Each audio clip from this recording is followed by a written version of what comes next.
నమస్తే welcome to టీ10 news.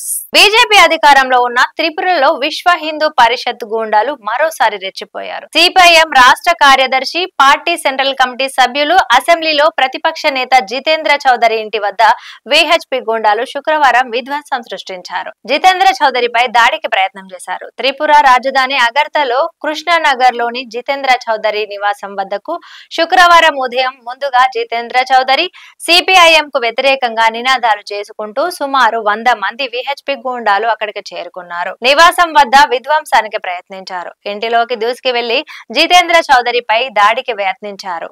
అయితే ఈ విషయం తెలుసుకున్న సిపిఐఎం నాయకులు, కార్యకర్తలు పెద్ద ఎత్తున అక్కడకు చేరుకోవడంతో విహెచ్పి గూండాల యత్నం ఫలించలేదు। తర్వాత వచ్చిన పోలీసులు విహెచ్పి గూండాలను చెదరగొట్టారు। ఈ దాడి వెనుక ఉన్నది రాష్ట్ర మంత్రి, బీజేపీ నాయకుడు సుధాంశు దాస్ గా భావిస్తున్నారు। జితేంద్ర చౌదరి ఇటీవల అసెంబ్లీలో బీజేపీ నాయకులు చేస్తున్న విద్వేష వ్యాప్తిగా వ్యతిరేకంగా మాట్లాడారు।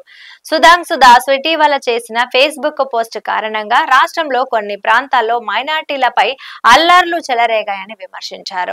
పదుల సంఖ్యలో మైనార్టీల ఇండ్లను తగలబెట్టారని, ఆటో రిక్షాలతో సహా 13 వాహనాలను దగ్ధం చేశారని తెలిపారు। అయితే తాను చేసిన ఫేస్బుక్ పోస్ట్ పై సుధాంశు దాసు క్షమాపణలు చెప్పాలని, అతనిపై చట్టపరమైన చర్యలు తీసుకోవాలని స్పీకర్ ను జితేంద్ర చౌదరి కోరారు।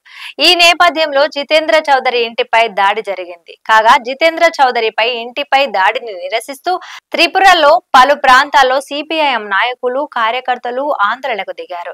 పశ్చిమ అగర్తల పోలీస్ స్టేషన్ ముందు సిపిఐఎం నాయకులు, మాజీ మంత్రి మాణిక్ దేవ్, లోక్ సభ మాజీ సభ్యులు శంకర్ ప్రసాద్ దత్తా, రాజ్యసభ మాజీ MP, left front convener Narayan Kar ఇతర నాయకులు ఆందోళనకు దిగారు।